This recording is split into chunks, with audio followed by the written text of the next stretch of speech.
آپی، ایسا کیوں ہوتا ہے کہ لوگ ہمیں ہماری اتنی بے لوث محبت کے بعد بھی چھوڑ جاتے ہیں؟ ایسا کیوں ہوتا ہے کہ لوگ جاتے وقت ہماری ذات کی دجیاں بکھیر دیتے ہیں؟ ایسا کیوں ہوتا ہے کہ اللہ صرف یہ درد ہمارے نصیب میں لکھتا ہے؟ میری سسکیاں بند کرواتے ہوئے آپی نے مجھ سے کہا، کیونکہ میری جان، ہماری بے لوث محبت اگلے کے لیے قید بن جاتی ہے۔ ہم سوچتے ہیں کہ ہم نے اس سے اتنی محبت کی آخری حد تک، پھر بھی وہ چلا گیا۔ یہ صرف ہم سوچتے ہیں، اگلے کو ہماری محبت قید لگتی ہے، گھٹن بن جاتی ہے اس کے لیے، کیونکہ وہ جا رہے ہوتے ہیں کبھی نہ آنے کے لیے۔ اسی لیے ہماری ذات کی دھجیاں بکھیر دیتے ہیں۔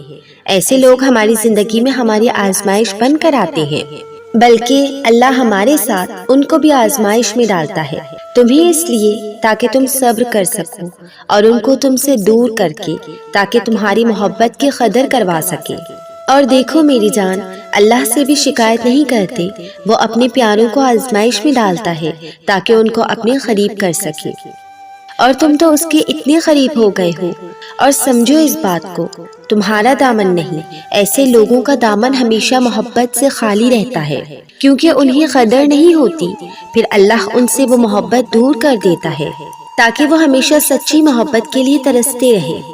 اس نے تمہیں آزمائش میں ڈالا ہے تاکہ اس ڈر سے گزار کر تمہیں بہترین دے سکے۔ اسے تو تمہاری محبت پسند آ گئی ہے، اور تم تو خوش نصیب ہو کہ اس نے اتنے لوگوں میں سے تمہیں اپنی محبت کے لیے چنا۔ جسے اللہ اپنے لیے چن لے، اپنے لیے پسند کر لے، اسے اور کیا چاہیے بھلا؟ تو آج کے بعد اللہ سے شکوہ نہ کرنا، ورنہ اللہ ناراض ہو جائے گا تم سے۔ چلو شاباش، اٹھو، 2 نفل نماز پڑھ کر اس سے باتیں کرو، اب رونا نہیں۔ یاد ہے نا تمہیں وہ سب جو تم نے میرے ساتھ کیا ہے؟ چھوڑو، تمہیں کہاں یاد ہوگا، مجھے یاد ہے جب تم مجھے تکلیف میں سسکتے ہوئے چھوڑ گئے تھے، جب تم نے میری روح کی دھجیاں بکھیر دی تھی، اور میں جواب میں یہی کہتی تھی کہ تمہارا معاملہ میں نے اللہ پہ چھوڑ دیا ہے۔ تم نے مجھے اس طرح سے تکلیف دی ہے جیسے کوئی کچے زخم پر نمک چھڑک دے، لیکن تم بھول گئے تھے کہ کوئی حساب بھی رکھتا ہے۔ تم نے مکافات عمل کا نام تو سنا ہوگا، میں بتاؤں مکافات عمل کسے کہتے ہیں؟ جو چیز تم کسی کو دو، وہ سود سمیت تمہارے پاس اسی طرح لوٹ کے واپس آئے، چاہے وہ دھوکہ ہو یا کسی کو دی ہوئی اذیت ہو، آنسو ہو یا خوشی ہو یا عزت ہو۔ تمہیں کیا لگتا ہے کسی کو تکلیف دے کر، آنسو دیکھ کر تم بچ جاؤ گے؟ نہیں، بالکل بھی نہیں۔ بھول ہے تمہاری، کسی کو سسکتے ہوئے دن اور تڑپتی ہوئی رات دیکھ کر تم بھی کبھی خوش نہیں رہ سکو گے، کسی کو آنسو دے کر تم بھی کبھی بچ نہیں سکتے، کیونکہ اللہ نے تمہاری رسی پکڑ رکھی ہے۔ لیکن یاد رکھو، وقت کی سوئی کبھی بھی تم پر پلٹ سکتی ہے۔ یہ قدرت کا انصاف ہے، تمہاری باری بھی جلد آئے گی۔ جو تم نے دوسرے کے ساتھ کیا، ویسا ہی تمہارے ساتھ بھی ہوگا، ویسے ہی سسکتے دن اور تڑپتی راتیں تمہارے نصیب میں بھی لکھی جائیں گی۔ تم بھی بے سکون رہو گے، ابھی تمہارا وقت نہیں ہے، اس لیے تمہارے دل میں جو آتا ہے تم کرتے ہو۔ لیکن یہ مت بھولو کہ اللہ کی لاٹھی بے آواز ہوتی ہے، اس کے انصاف کی چکی پیستی تو ہے بہت آہستہ، لیکن پیستی بہت باریک ہے۔ اور دوران لوگوں سے تمہارا معاملہ اللہ پہ چھوڑ دیتے ہیں، جو اس کے سامنے تمہارا نام لے کر کہتے ہیں، اللہ تیرے فلاں بندے نے مجھے تکلیف دی ہے۔ پھر ایسے لوگوں کو اللہ ایسے مقام پر لا کر کھڑا کر دیتا ہے کہ ان کو آسمان سے لا کر زمین پہ پھینک دیتا ہے، ان کا سارا غرور خاک میں ملا دیتا ہے۔ اور تم پریشان کیوں ہوتے ہو؟ اللہ پر تمہیں یقین نہیں کیا؟ جس نے تمہارے ساتھ برا کیا، ان سب کی پکڑ ہوگی۔ جس نے تمہارا دل توڑا، اللہ کبھی معاف نہیں کرے گا ایسے لوگوں کو۔ ابھی خوش ہونے دو، ہوا میں اڑنے دو انہیں، بس تم صبر رکھو، ان کے ساتھ بھی وہی ہوگا جو انہوں نے تمہارے ساتھ کیا ہے۔ یہ سب اسی دنیا میں بھگت کر جائیں گے، تو بس صبر رکھو، یقین رکھو، اللہ ہر چیز کا حساب کرنے والا ہے۔ ایک دن وہ سب اسی مقام پر ہوں گے جہاں تمہیں چھوڑا تھا۔ قرآن میں اللہ کا وعدہ بھی تو ہے نا، اور میرا رب بھولنے والا نہیں، اور میں اپنا معاملہ اللہ کے سپرد کرتی ہوں، ہر وہ بات جو آپ کے دل میں وسوسے پیدا کرے اسے اللہ کے سپرد کر دے۔ ہر وہ رنگینی جو آپ کو گناہ کے راستے پر بلائے اسے اللہ کی خاطر ترک کر دے۔ ہر وہ خوبصورتی جو آپ کے ذہن پر پردہ ڈال کر اللہ کا تصور چھینتی ہو اسے دیکھنا ترک کر دے۔ یہ شہکار سب اس کی تخلیق ہے۔ اس کے دستے اختیار میں دلوں کو موڑنا بھی ہے۔ وہی آپ کو جسمانی لذتوں سے موڑ کر روحانی لذتوں تک لے جائے گا۔ اس نے آپ کے لیے وہ سب چنا ہے جو آپ کے لیے بہت بہترین ہے۔ اسے اللہ کی خاطر چھوڑ کر دیکھیے، وہ آپ کو صحیح وقت پر بہترین عطا کرے گا۔ آپ اس کے لیے شرک ترک کریں، وہ آپ کو واحد، بہتر اور مضبوط بنا دے گا۔ وہ جو نصیب بدلنے پر قادر ہے، وہ جب چاہے انسان کے دل کو بھی بدل دیتا ہے۔ وہ جو سورج کو مشرق کی بجائے مغرب سے نکال سکتا ہے، وہ تمہارے لیے بھی وسائل پیدا کر سکتا ہے۔ کوئی چیز آپ کو ایک عرصے سے تنگ کر رہی ہے تو یاد رکھیے وہ ایک لمحے میں حالات کو بدل سکتا ہے۔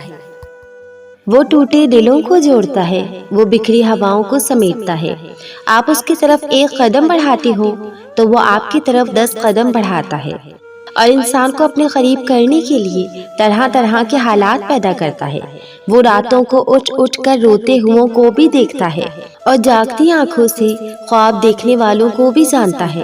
وہ تمہارے صبر سے خوب واقف ہے، اور تمہاری قربانی بھی اس کے علم سے باہر نہیں۔ وہ تمہاری دعائیں بھی سن رہا ہے، اور تمہاری سسکیاں بھی اس کو سنائی دیتی ہیں۔ جو تم کہتے ہو وہ بھی جانتا ہے، اور جو تم کہتے کہتے رک جاتے ہو اس کی بھی وہ خبر رکھتا ہے۔ وہ تو تمہیں گرتے گرتے سنبھال لیتا ہے، تم کیا چاہتے ہو اس سے بھی وہ واقف ہے، اور کیا تم اس کے خوف سے چھوڑ دیتے ہو وہ اس سے بھی واقف ہے۔ تم تہجد میں اس کے آگے کیوں کھڑے ہوتے ہو وہ اس کو بھی جانتا ہے۔ وہ تمہارے ہر درد، ہر تکلیف سے واقف ہے۔ وہ 70 ماؤں سے زیادہ محبت کرنے والا ہے۔ اس کی طرف پلٹ جاؤ، اسے تمہارا ہی انتظار ہے۔ آنکھ کی نمی اللہ تعالیٰ کی بہت بڑی نعمت ہے، یہ آپ کا اللہ تعالیٰ سے رابطہ کروا دیتی ہے۔ شکر بجا لائیں ان لوگوں کا جو آپ کو آنکھوں کی نمی عطا کرتے ہیں۔ شکر کریں اس تکلیف کا جس نے اس آنکھ کو پرنم کر دیا۔ یہ چھوٹا سا آنسو کل کو آپ کے لیے بڑی سی نعمت بن جائے گی۔ یقین مانو اللہ تعالیٰ تمہاری سوچ سے بھی زیادہ رحیم و کریم ہے۔ آپ زمین سے لے کر آسمان تک کو گناہوں سے بھر دے، آپ سمندر کے پانی کے برابر گناہوں میں بھیگ جائیں، ساری دنیا آپ سے منہ موڑ لے، مگر وہ اللہ تعالیٰ جو مالک ہے ندامت کے ایک آنسو کے بدلے آپ کو پاک صاف کر دے گا۔ ساری دنیا بھی آپ کو دھتکار دے مگر اللہ تعالیٰ پھر بھی ہمارا استقبال کرے گا۔ ایک آنسو، صرف ندامت کا ایک آنسو بہانا پڑے گا۔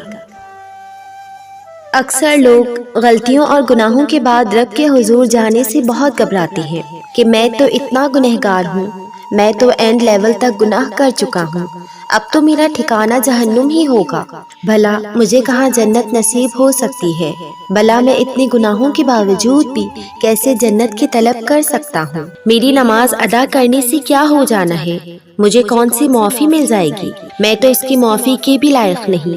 آپ کی سب خیالی باتیں سوچ کر اپنے رب کی بارگاہ میں جانا چھوڑ دیتے ہیں اور مزید گناہوں میں ڈھلتے چلے جاتے ہیں، جبکہ یہ سارے خیال آپ کے اپنے ہی ہوتے ہیں۔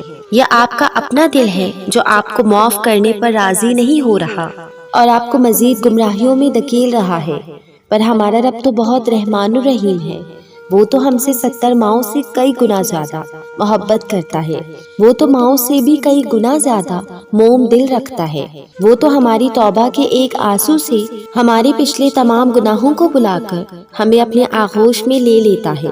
وہ رب ہی ہے جو ہمیں اس کی طرف رجوع کرنے سے پچھلے تمام گناہ گنواتا نہیں ہے، بلکہ ہمارے دل سے ہمارے وہ تمام گناہوں کی یاد کو بھی مٹا دیتا ہے۔ اکثر آپ نے دیکھا ہوگا جب ہم اپنے رب کے حضور مسلسل رخ کرتے رہتے ہیں تو ہمیں اپنا آپ پاک لگنے لگتا ہے، اور یاد کرنے پر بھی ہمیں ہمارے پچھلے تمام گناہ یاد نہیں آتے۔ یہی تو ہمارے رب کی بڑائی ہے اور اس کی بے پناہ محبت کی دلیل ہے۔ وہ نہیں چاہتا کہ میرا بندہ بار بار شرمندہ ہو، وہ بار بار میری طرف رجوع کرنے سے اپنے پہلے گناہ یاد کرے۔ جب میں اپنے بندے کی توبہ قبول کر چکا ہوں تو میرا بندہ کیسے نہ خود کو پاک سمجھے، وہ کیسے نہ خود کو معاف کرے۔ جب میں بھلا چکا ہوں تو وہ کیسے نہ بھولے۔ جب میں اپنے بندے سے محبت کرتا ہوں تو وہ کیسے نہ خود سے محبت کرے۔ وہ میری چاہت ہے، پھر وہ کیسے نہ میری چاہت کی اطاعت کرے۔ یہی تو ہمارے رب کی ہم سے خالص اور پاک محبت ہے، جسے سمجھنے اور پانے میں ہم اپنی کئی عمریں گنوا دیتے ہیں۔ تو لوٹ آؤ اس کی طرف، وہ تھام لے گا تمہیں اپنی طرف۔ وہ گناہوں کے سمندر میں ایک قطرہ توبہ کا تھام لیتا ہے۔ وہ رب ہی تو ہے جو اپنے گنہگار بندے کو جہنم سے بچا کر جنت میں پہنچا دیتا ہے۔